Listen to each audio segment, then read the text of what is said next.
In BoK, to generate a knowledge graph, it is necessary to first perform a vectorized cognitive search, indicating a reference context for such search. Here you can see the context of this vector search. It is a deliberately very complex context. We are in fact describing the theme of material elongation during heat treatments of mechanical components in the aerospace industry. As we said, a very technical question. With the support of AI, all the keywords present in the context are automatically extracted. Then, a double search is performed on BoK's knowledge base, a vector search on the cognitive contents, and a keyword search.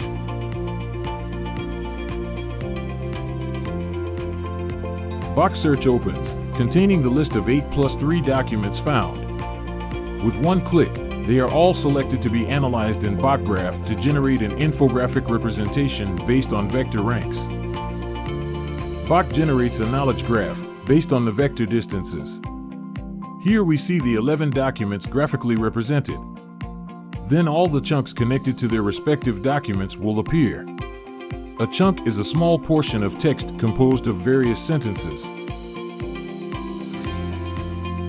Now we can see the documents linked to the respective chunks that make them up. Instantly and automatically, all chunks will then link to the search context, the same one we used to perform the first vector search. This is the context connected to all chunks based on vector links. Now BoK is asking us if we want to group the chunks into clusters based on the vector rank that the various chunks have among themselves.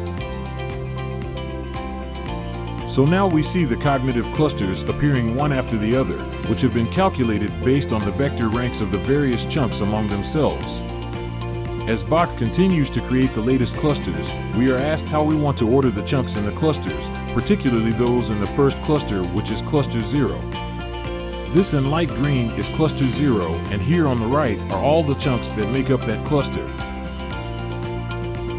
Now, what is this?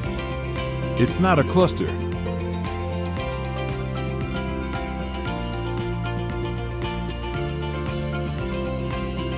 For cluster 0, a generative AI-based summary is automatically generated, representing the description of the main contents present in that cluster.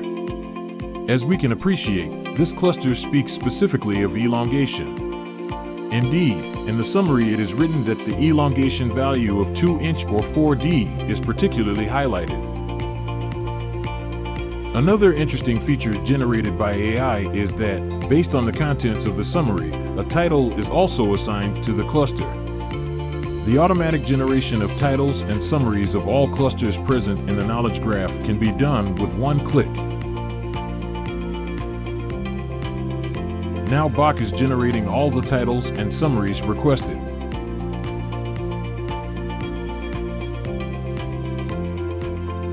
Also in cluster 1, the second most relevant from a cognitive point of view, we are talking about elongation.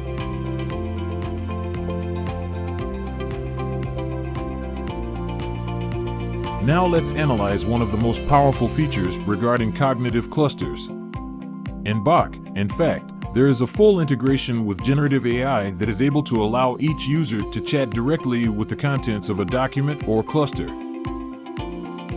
Just click a button to start chatting with a document or one or all chunks of a cluster. Now let's ask a really detailed question, asking for an elongation of 2" or 4D. Tell me the percent value of LT for a nominal diameter of 5 inches, and also ask for what information it is basing its answer on. Here's what happens. The generative AI starts producing its detailed response.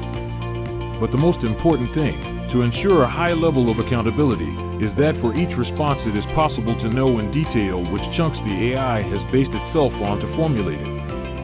Here we can see that the AI-generated response is that the percent value of long traverse elongation for a nominal diameter of 5 inches is 10%, but the most important thing is that the AI, in giving us the answer, also indicates from which chunk it derived the contents.